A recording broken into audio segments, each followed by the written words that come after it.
For cattle producers all across America, one big challenge is the increasing number of nearby neighbors who often don't know much about agriculture.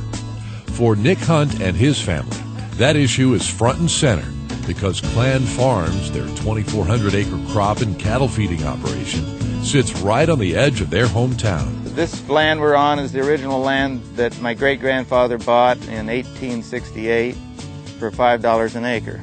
And the farm started the same year as the town of Atlantic, Iowa started, both in 1868. This farm's been in Nick's family for, over 100 years, and that kind of history is very important and special. And not too many families around here of our friends are still in farming. Whatever we do here on the farm, we always consider the effects it has on the town of Atlantic. So when we decided to expand the feedlot 2 years ago, that was in the back of our mind. We wanted to make sure we did it right. In 2003, new regulations from the Iowa Department of Natural Resources meant that to continue operating the feedlot, Nick had to build a storage basin to capture all water runoff.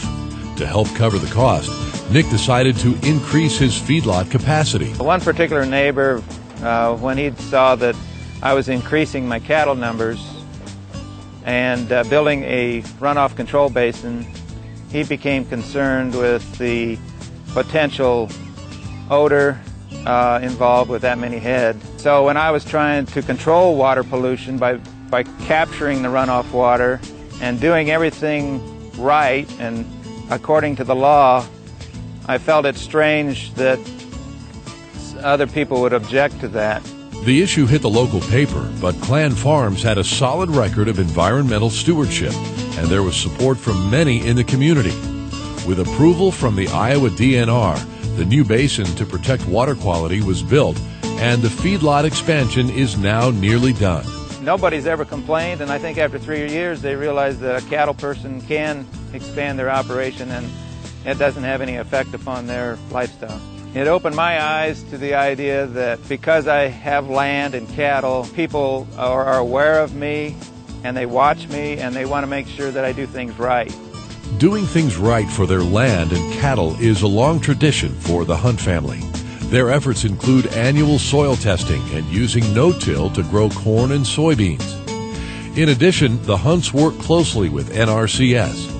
They've built more than 8 miles of terraces and tiled their cropland to save soil, planted hundreds of trees, and taken action to prevent erosion along stream and river banks. So we have about a 150-foot wide grass riparian buffer strip that helps hold the soil, keeps the erosion down, and keeps the river in its banks. On land that's too rolling for crops, a herd of 120 cows grazes, producing calves for the feedlot. Put it all together, and it's clear, a sustainable, well-run cattle operation that keeps stewardship top of mind is an asset to the community. I'm very, very proud of my husband Nick because he has worked his whole adult life, well, even his childhood, on this farm.